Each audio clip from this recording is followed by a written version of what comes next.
Okay, welcome everybody. My name is Richard Reid, and today we're going to talk about the topic of psychological safety. And psychological safety is a really big area, as we'll no doubt go into in more depth very shortly. But in particular, we're going to look at the aspect which is about how we can use feedback to inform and influence high performance. And before we do that, I'm going to just very briefly introduce myself and tell you a little bit about me. So my name is Richard Reid, as I've just said. I'm a psychologist. I'm also a coach and a business consultant. And previously I've worked as a chief HR officer as well within a law firm. So lots of experience of working with individuals and teams and organisations around this topic of psychological safety. And I want to start with this quote here. When no one speaks up in a room, it doesn't mean everyone agrees. How often do we assume that silence means assent? Actually, silence can mean a number of different things. It can mean that people are frightened to speak up. It can mean that people don't understand. It can purely mean that people lack confidence. All of these things have a bearing upon how safe people feel and what they're able and willing to contribute.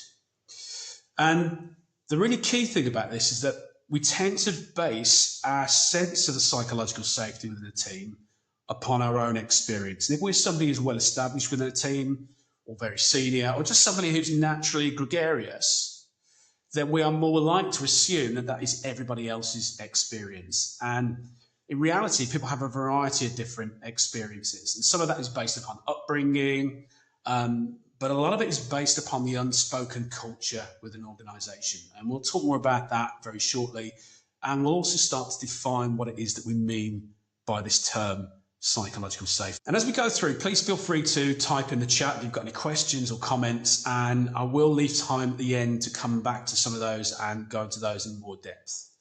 There are four main areas we're going to look at today. We're going to, first of all, look at what it is that psychological safety has to offer, and what happens when we don't have that psychological safety. We're going to define what we mean by psychological safety.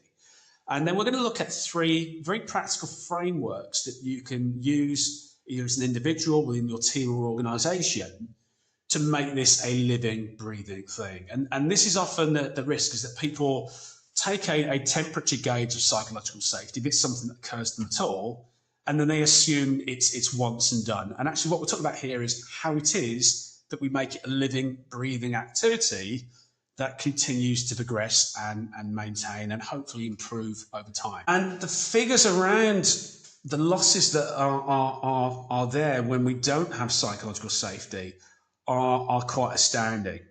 It's estimated that $8.8 trillion a year is lost across the globe through lack of productivity. And a lot of that is to do with the hidden costs, so poor decisions and the impact of those. Silent attrition, people disengaging or leaving, but also loss of creativity and innovation. In the very crowded market, lack of innovation can make a big difference in terms of your competitive edge. And all of these touch on this idea of psychological safety. So what is psychological safety? Well, I want to read this quote from Amy Edmondson. Amy Edmondson was one of the original proponents of this idea of psychological safety. And she says that psychological safety is a shared belief that a team is safe for interpersonal risk-taking without fear of punishment or humiliation. And I want to stress that word interpersonal here. We're not talking about taking risks indiscriminately. What we're talking about is risks in terms of the communications that we have with people. And when we're talking about things like feedback, it's often risky when we need to go into areas that are challenging for people, that makes us feel uncomfortable, makes other people feel uncomfortable. But when we can be more authentic, when we create that level of safety of communication, then it helps us to reduce those hidden costs that we've seen and to raise the bar in terms of performance. And one of the most common myths about psychological safety is that it's all about being nice to people, only telling people what it is that they feel comfortable with. And that's not what it's about at all. In reality, psychological safety is about challenging people. It is about holding people to account. It is about aspiring to high levels of achievement. But the nuance here is that it's about meeting people where they are at. We can have all the values and the high ideals in the world, but if we don't recognise the human being in front of us, their challenges, their difficulties, their motivations, then we're talking at people rather than talking with people. So SAFE provides the foundation to be able to do that, where people open up to us more, we understand more about where they're coming from, and we try and marry that up with what's important to us and what's important to the wider organisation. So this is first and foremost about being people-centred. And so often when we give feedback, it's done indiscriminately without any consideration of what's going to land best with that person. So in reality, psychological safety is about being candid, but in a constructive and supportive way. And it is about holding people to account and aspiring to high standards. It's not about a case of anything goes. And when people feel psychologically safe, they are more likely to speak up, to discuss problems, to suggest ideas, or to simply challenge prevailing wisdom. And all of these things help organisations to rise to a higher level and to maintain that level on an ongoing basis. And according to Amy Edmondson, there are 4 different types of psychological safety, and we'll go into those now. The first one is all about inclusion. So how we make people feel accepted and valued within a team. Do we give people acknowledgement? Do we allow people to feel included? Do we have in-jokes and out-jokes, in-groups and out-groups? Are there sidebar conversations that don't include other people? All of these things have a bearing on how included people feel. And we also need to take into account other aspects as well. The age of people, the seniority of people, how long they've been with the organisation, their gender, their ethnicity, all of these things have a bearing on how naturally integrated people feel. Learner safety. So do people feel comfortable asking questions, or do they feel that they're going to be chastised or ridiculed? How often do people keep quiet because they're afraid they're the only person in the room who doesn't understand something or know the answer? And very often when somebody does speak up, other people also acknowledge that they don't understand too. Contributor safety. So how empowered do people feel to share ideas that may be different to the group think? This is really important because it does help to promote innovation and it does challenge prevailing wisdom. And that ties in very closely with challenger safety. So can I challenge the status quo? Why is it that we're doing things in a particular way? Lots of organisations adhere to things simply because that's the way it's always been done. Challenger safety is about respecting what's already in place, but having a constructive conversation about why it is that we might want to think about doing things differently. And when we close people down, when we don't allow themselves to fully express themselves, then they are unlikely to be willing and enthusiastic about stepping forward and stepping out of the crowd in the future. So how we manage those conversations is really, really important in terms of setting the precedents for future interactions. And very often, when we go into an environment, we instinctively know what the culture is and how safe things are. So all of these things are things that we need to not only apply top down within an organisation, but that each and every person within that organisational team needs to take some degree of collective responsibility for. How each of us behaves has a bearing upon how safe people feel. And these are not just nice things to have. If we look at some research that was done by Google, back in 2012, they undertook a project called Project Aristotle. This was an ongoing project that was conducted across 180 teams within Google to see what were the main indicators of whether a team would be successful on an ongoing basis. And these were the 5 categories that they identified: psychological safety, dependability, structure and clarity of roles, meaning, in other words, what does my work mean to me as an individual? Does it align with what's important to me? and impact. How is it that our work impacts upon the wider organisation or society as a whole? And what Google found was that psychological safety was by far the biggest indicator of success, not only in terms of performance, but also in terms of profitability. And these are very much the standards by which most organisations measure themselves. And if that's true, then actually there is a very tangible cost and performance metric attached to how we treat our people and how people interact with each other. So this is not just a nice to have. So let's have a look at some of the frameworks that we can use around this. Well, the first one is going back to the title of this workshop. It's the feedback framework. And this is very much about starting off by giving people what we observe. And this is not about applying subjective interpretations to things. It's about sharing with people what we notice, behaviours, ways of being, interactions with others, without judgment or emotion attached to them. When we remove that judgment or emotion, then people tend to be less defensive.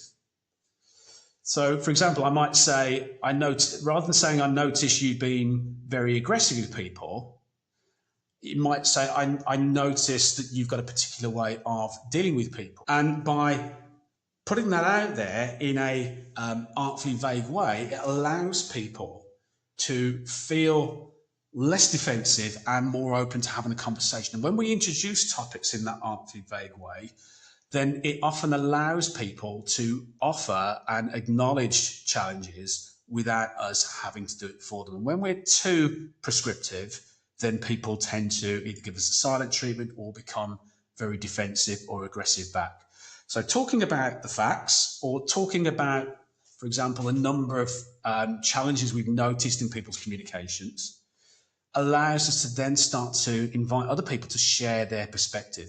And this is really important. When we think about psychological safety, one of the most important ways in which we can make people feel safe is to introduce a topic and then allow them to run with that in the conversation, rather than us giving a monologue that people then have to process.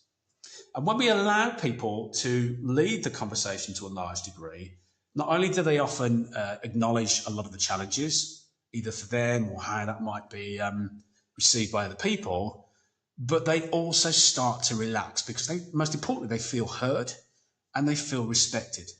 And for all of us, one of the biggest ways in which we register our safety is by how we are registered and respected. So slowing conversations down, even if we as the person giving the feedback have lots to say, allows other people to feel that they have a degree of autonomy and respect within that conversation. And it's when we do that that we really start to meet people where they're at, understand more about why things are the way they are from their perspective, and to start to negotiate with them using the language and the particular points that they've raised for leverage to find some kind of agreeable outcome.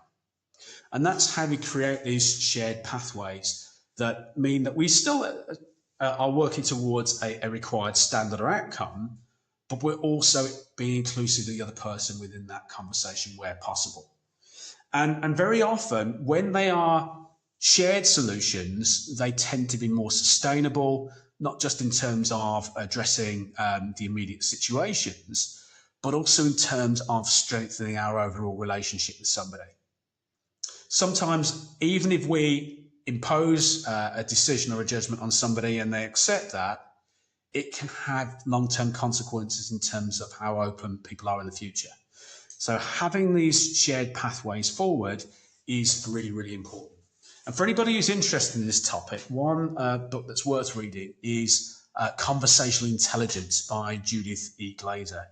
And she talks about 3 levels of conversation: level 1, level 2, and level 3. And level 1 is very much about requests and demands. Where is the report, for instance? Level 2 is sharing our opinion on something. I don't like this report, for example.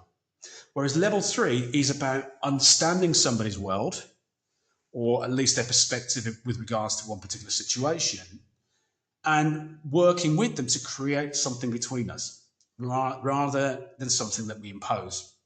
So the more that we can do that, the stronger the ties and the more likely our relationship is to withstand that challenge of that particular conversation.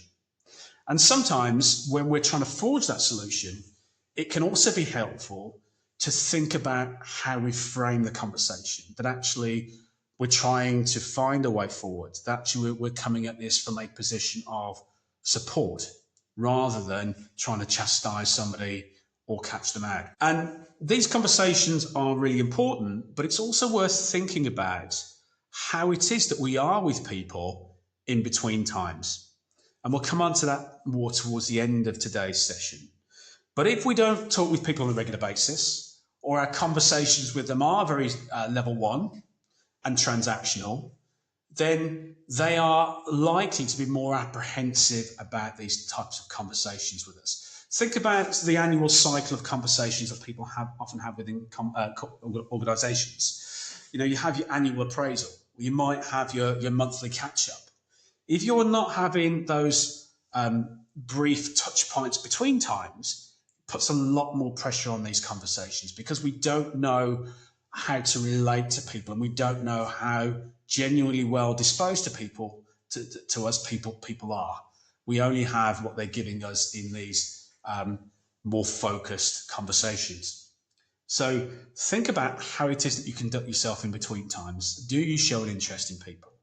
Or do you seem caught up in your own little world and preoccupied? In which case, people are less likely to approach you to talk about the difficulties they're having, or they may simply interpret your behaviour as a lack of interest in them as an individual. And so anything you might do in these meetings might then appear disingenuous, even if it's well intended. There's also the speak up ladder. So we've spoken about feedback, there's speak up, and this is really about us expressing ourselves. So this could be in relation to something that's not working for us, perhaps in a project or an ongoing process. It could be in response to sort of feedback in an appraisal, for instance, or feedback from a client. And again, we start off by looking at the objective facts. What are the things that are not open for debate? How is it that we can present that in a way that is less likely to be inflammatory? So in other words, take the emotions out of it and look at the cold, hard facts. And then what we can start to do is to talk about what the personal impact is for us. What does that mean in terms of my ability to do my job? What is the emotional impact of that? And when we own our emotions, then actually it's very hard for people to disagree with that. But what we often do is we say, you made me really angry when you did that, rather than I felt angry when I saw that or you did that. And that subtle shift is really, really important, because owning the emotion, number one, nobody can disagree with the emotion if that's what we feel, but it's us taking ownership of that rather than directly blaming the person for that. And if anything, it's pointing the emotion to the behaviour rather than the person. And it's at that point that we can start to suggest alternatives that would be important and helpful for us, and then to open it up to the other person to share their perspective. And again, what we're trying to do here is to find some kind of alignment. And when people hear our perspective and when we frame it in terms of how that impacts on us as an individual, or how that impacts on a practical level, then it's more likely that people are going to be collaborative, because they're less likely to take it personally. And for the most part, individuals care about other individuals, even if they don't always show it. So when we understand how something impacts somebody, we are more likely to be motivated to make a change. So again, you can talk about this from any perspective, any situation. But again, this is something that can often be quite useful in those feedback conversations too. And what it's doing is really helping people to be more collaborative with their view to streamlining and improving processes. And if people start to understand our perspective more, and we do that from a calm and considered place because we're using a structure, then we are less likely to be anxious about it, and we're more likely to get the outcomes that we want.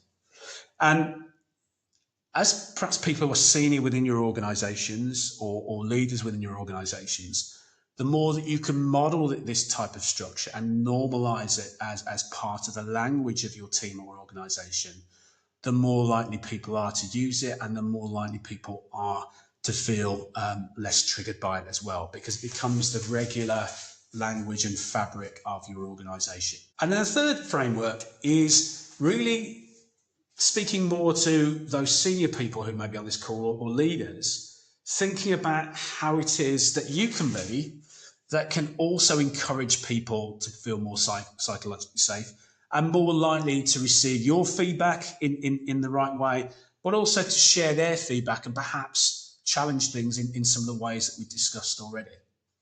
So the first thing is really modelling vulnerability. Even in this day and age, it's very, very common for leaders to still feel that they need to be all things to all people and they need to appear infallible. And that there's actually a balance to be struck. So we're not suggesting that you share every little foible and vulnerability, but sometimes acknowledging when you don't know the answer to something. Or maybe pointing to a time when you've had a challenge and how you may be working through that or have worked through that can be inspiring to other people. It normalises your relationships with people more. It might be that even if you know the answer to something or think you know the answer, that actually before you offer that answer, you open it up to other people. And again, that deferment of sharing your viewpoint allows other people to feel encouraged to share their viewpoints. And the risk is that as a leader or senior person, if you don't show vulnerability, however much you tell other people that it's okay to share vulnerability, the risk is that you're giving mixed messages. In other words, if you want to get on in this organisation, you need to be more like me. So the more consistent we are in terms of the messages we give out as an organisation versus how we come across as an individual, the more believable the messages are and the more credible and approachable we are as an individual too.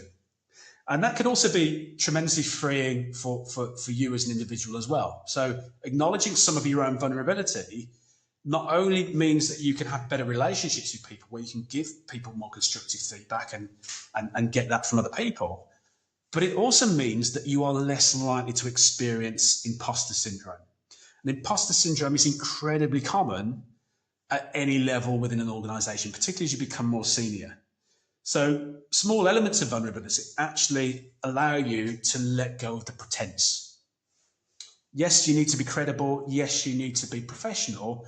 But the reality is that we're all human beings. And acknowledging that to some degree really helps to bring these things out. And this also applies to things like mental health.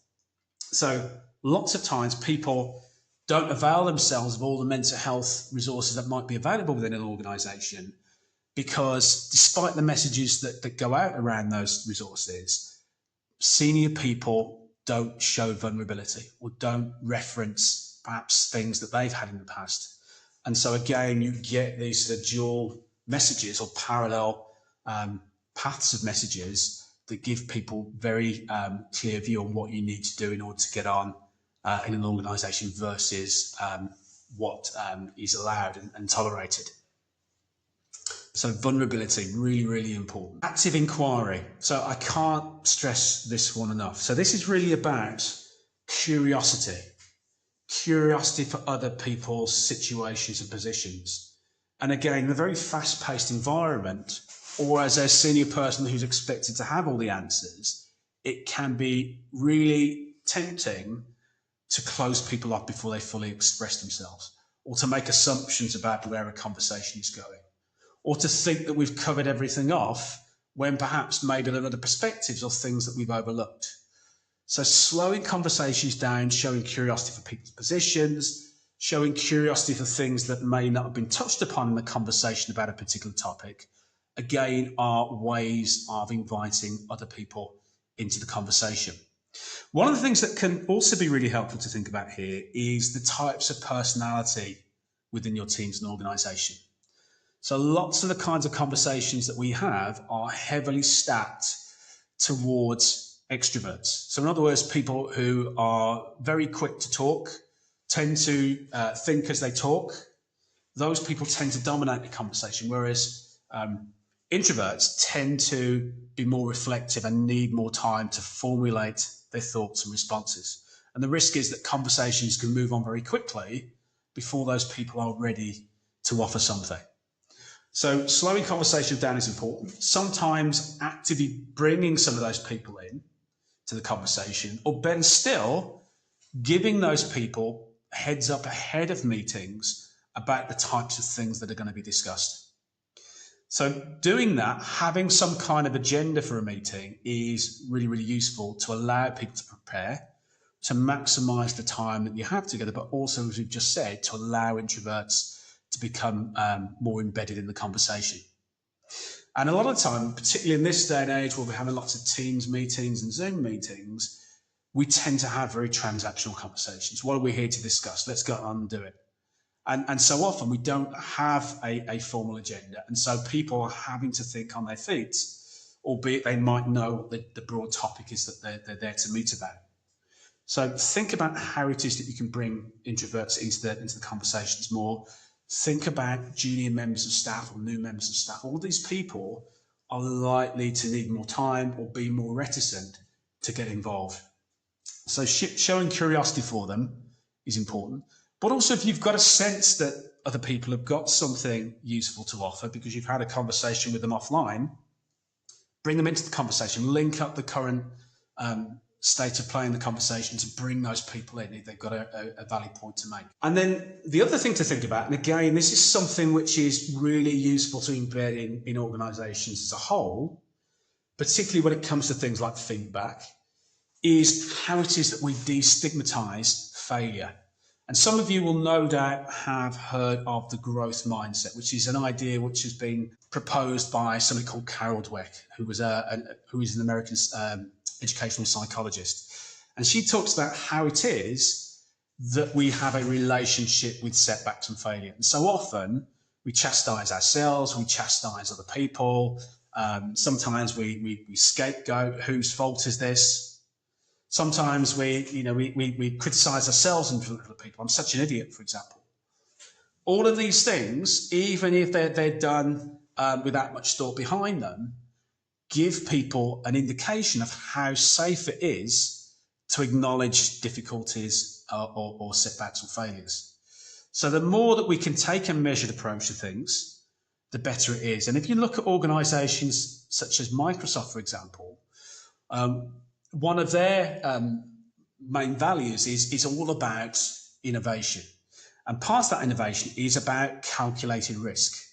So in essence, what they say is, so long as you don't break the company, you can experiment with other ways of doing things. And in fact, they actively encourage that by giving people allotted time each week to work on passion projects that may or may not then feed back into how the organisation operates.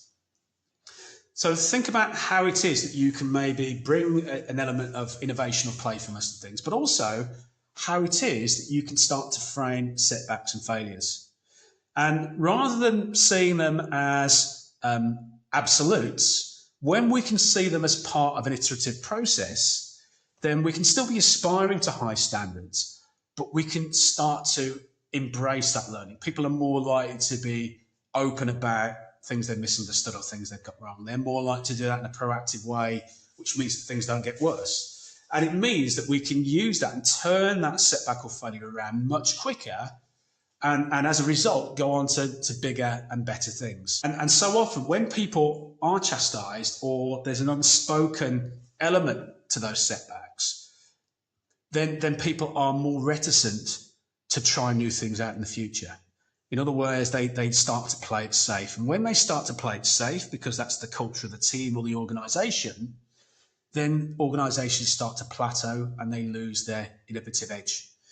And that obviously not only has a bearing in terms of finances and revenue, but it also means that you potentially start to lose out on the best people. The best people often want to be creative. They want to be innovative.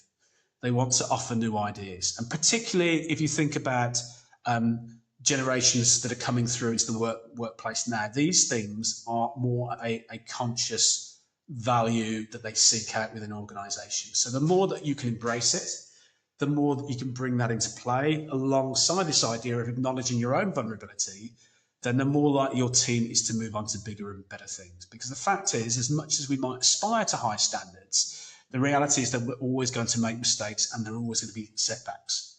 It's all about how quickly we turn those things around and use them in a way which benefits us and other people. And as we've already alluded to, it's one thing knowing about these frameworks, it's one thing knowing about the 4 different pillars of psychological safety, but it doesn't necessarily follow that these things get translated into consistent ongoing behaviour, either on an individual level or within a team or organisation. And there are a number of reasons for this. Often we're talking about, in effect, planes that are in flight. And we're trying to repair planes that are in flight, and that's incredibly difficult to do. And what tends to happen is that business as usual dominates. So it doesn't matter how much we have an intellectual understanding of these concepts. When we're under pressure, when there are demands on our time, then we are more likely to revert back to type. And the more pressured we are, the less emotionally intelligent we become. So even if we regard ourselves as somebody who cares about other people and who is generally emotionally intelligent, when we're under pressure, we tend to notice less about our own behaviour, less about the needs of other people or the nuances of what they say. So we might hear and remember the facts of what they say, but we don't necessarily register what that means for them. And more than that, we tend to speed up. So we don't leave gaps in conversations for people to add to what they've said and qualify it, or develop their own understanding of what it is they're trying to explain. We close people down more. We tend to take the most direct route by disagreeing with people as soon as we hear something that doesn't fit with our view of how things should be done. So first and foremost, it's about each of us thinking about our emotional intelligence and setting an attitude which is all about promoting psychological safety. And if we can do that as part of a team, if we can have conversations around that as an idea, then actually we're all holding each other to account, we're all supporting each other, we're more gently steering each other back on track when we drift away from that. So some of this is finding common language. And one of the things that you might want to do is, at the start of the day, set your intention for how you want to be about these things. Yeah, we can have a broad idea that we want to create a more psychologically safe environment, but actually this is a daily operation. So setting the intention at the start of the day is really important. And maybe thinking about all the main meetings and interactions that you're going to have that day and thinking about how it is that you want to be in each of those meetings. Think about the individuals that are involved, think about the potential topics. What is the best version of you to elicit the best feeling and response in each of those meetings? And it might be the same in each of those meetings, it might be slightly different. So this is knowing the people that you're dealing with. And again, so often, because we do a lot of our meetings online and things happen quickly, we often take emotional baggage from one meeting into the next meeting. And the transcript of what we might say might be absolutely fine, but the body language, the pace, the tone might be very, very different. And all of these things, either consciously or unconsciously, are registered by other people and will determine in that moment how psychologically safe they feel. So worst case scenario, even if you've only got 30 seconds between meetings, taking a breath, setting your intention for that meeting can have a major bearing upon how you then conduct yourself. And sometimes, even if you're aware that you're carrying stress or frustration from the previous meeting, even just being aware of that might mean that you tread a little bit more carefully in that next meeting so that it doesn't spill over and heavily and adversely influence the outcome of that meeting. So there's that personal responsibility. And like we said, this is accountability as a team. And certainly some of the teams and organisations that I've worked with, they often bring some of the terminology of psychological safety out into the open. They have temperature gauges of psychological safety on an ongoing basis. They might take somebody aside and have a gentle, friendly conversation with them if they notice they're slightly out of kilter. And they make a big effort to not just focus upon the big ticket items in everyday work, but also the glue that sits between those. In other words, how is it that I notice and acknowledge and interact with people, both in and outside of my direct conversations with them? So having this as a topic of conversation means that you're more likely to have accountability around it. And even a culture that starts off being healthy in this regard can quickly change. As demands change, as individuals come and go, all of these things mean that cultures are constantly changing and ebbing and flowing. So this is something we need to stay on top of and not become too complacent. So as we've said, mindset is really, really important. And the more that you start to think about the attitude you want to take into meetings, the more you start to take stock of what you are giving out into the world, then you are starting to create new neural pathways in your brain through rehearsal that mean that those become more constant considerations and more reflected consistently within your behaviour. And part of that, as we've already said, is about curiosity. So not making assumptions about things, but actually talking to people. And even if you think you understand why somebody's done what they've done or said what they've done, trying to understand that. In other words, what we're trying to do here, we're not trying to make people into therapists, but we are trying to not just look at the facts within conversations that we have with people, but also the emotional drivers and the significance that things mean to people. All of these things allow us to start to see people as individuals and people to start to feel seen and heard, and as a consequence, much, much safer. We touched on 3 frameworks today. Again, it may be in some of your team meetings that you could even tack some of these frameworks onto part of those regular catch-ups and start to socialise these as concepts and ideas for people to try out and feedback on in the future. And again, it's an iterative process with some of these things. Some of these things will work straight off, some of them will need fine-tuning.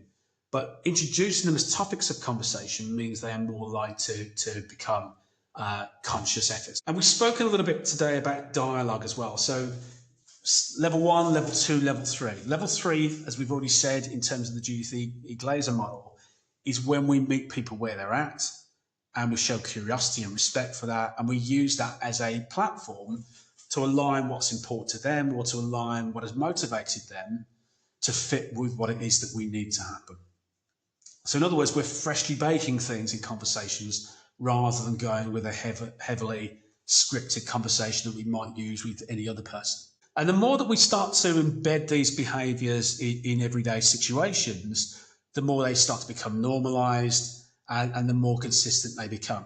And even if not everybody immediately adapts to these new behaviours, as that starts to gain momentum within and traction within an organisation, it very quickly becomes apparent those people which aren't embracing the new behaviours.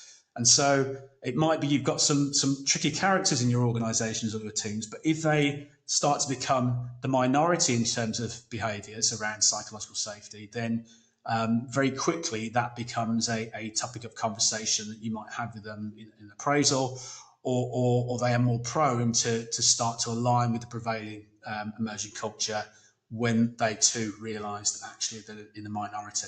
And the more that we do that and the more that we review these things, the more that it becomes embedded. And unfortunately, even in this day and age, it's very, very common for organisations to expand lots of values and behaviours, but actually the reality is very, very different. And so, yes, we need everybody to be taking responsibility, but probably even more so, we need very senior people to be doing that too. So showing that in day-to-day situations, but also when there are trainings around these things, turning up to those trainings and actively engaging with them, because it's often senior people that commission these types of trainings, and then because of other business commitments, they don't attend them. And again, think about the mixed messages that sends out to other people.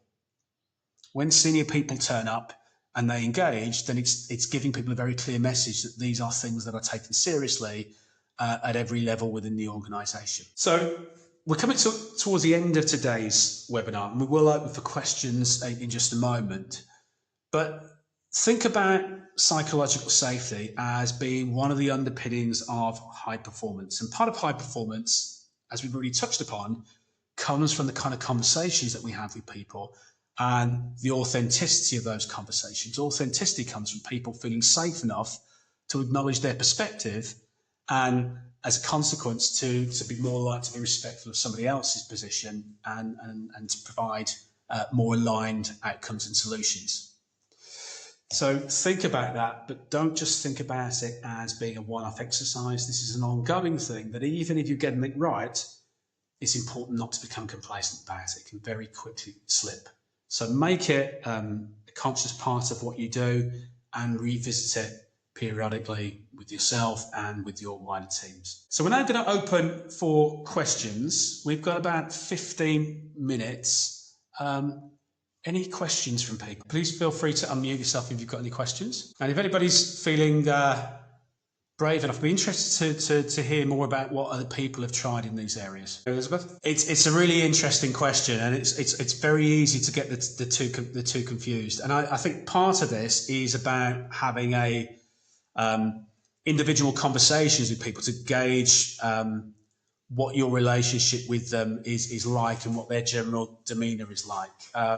And if you're consistently finding that people are being quiet or are just going along with the path of least resistance to green to things, then in all likelihood that is an indication that there is something amiss.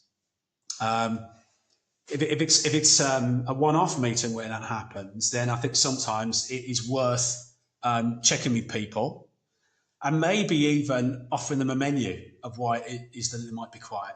Is it because people are not understanding? In which case, give them a little bit more elaboration, encourage them to speak up. Or maybe if you're finding that actually people still don't want to speak up, maybe just quietly approach one or two people separately after the meeting and just get a sense of their thoughts and feelings on that meeting. And that will probably give you an indication. Because it's not uncommon for people not to want to be the one person to speak up. So if in any doubt at all, or if you're finding that actually this is a consistent thing, try and speak to people on an individual basis. And that will give you more of an indication of what's really going on. Any other questions? We need psychological safety for high performance, because otherwise what happens is people get burnout, people leave, people make mistakes, people struggle and don't speak up. And, speaking with my therapist hat on, it's not uncommon for high performers to do really well, but actually the sustainability of that is not there. So they become ill or they become burnt out, and you get a degradation in terms of performance. So if you're finding that people are struggling with those kind of issues, or suddenly their performance is going down, in all likelihood, it is because there is too much work and people are afraid to speak up. So I think part of this is about knowing your individuals. And I think when an environment is very busy, when people don't speak up, or when we are, as a leader, overwhelmed with our own work, it's very easy to assume that everything's fine if nobody's speaking up. And I think this is why there is absolutely no substitution for having regular catch-ups with people, even if it's just 20 minutes a week, just to get a temperature gauge of where people are at, what they've got going on. And it's through that you actually start to, in effect, baseline people.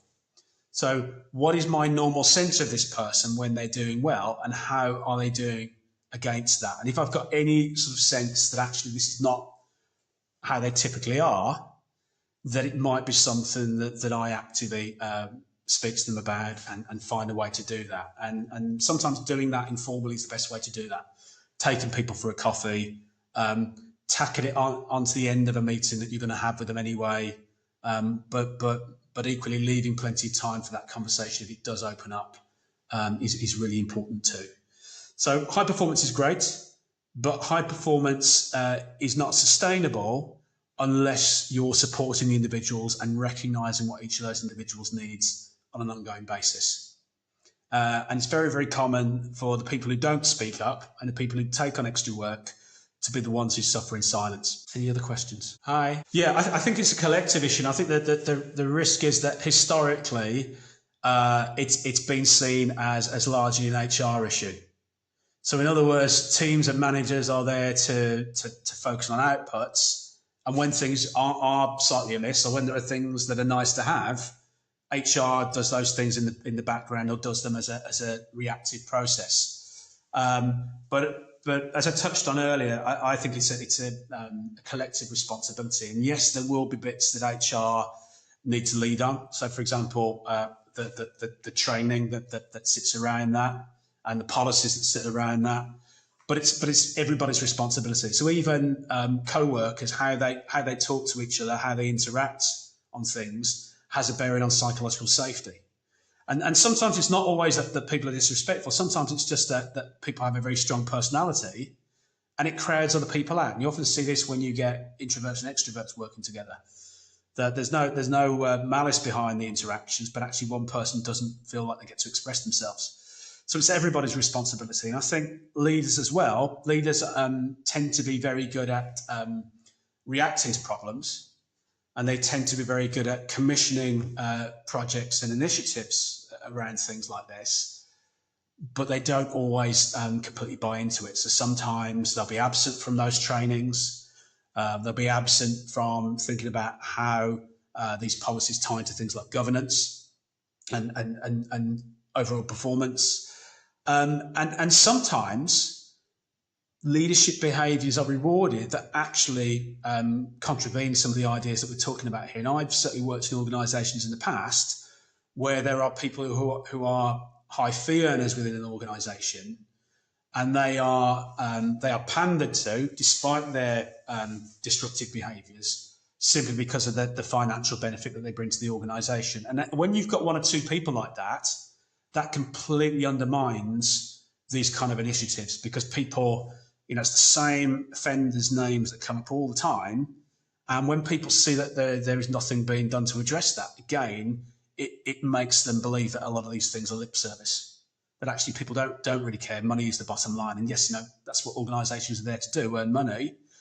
But actually, it is possible to couple both of these things. And sometimes when we encourage those disruptive people to modify their behaviour or go elsewhere, actually that raises the bar with other people. Other people start to feel safer. They feel that senior management care, and their performance goes up, and that ultimately also improves the bottom line. So you've got to weigh these things up. But I think when not everybody is seen to sing from the same song sheet, and when some people are actively courted despite their behaviours, then the impact of these kind of initiatives is always going to be undermined. Exactly.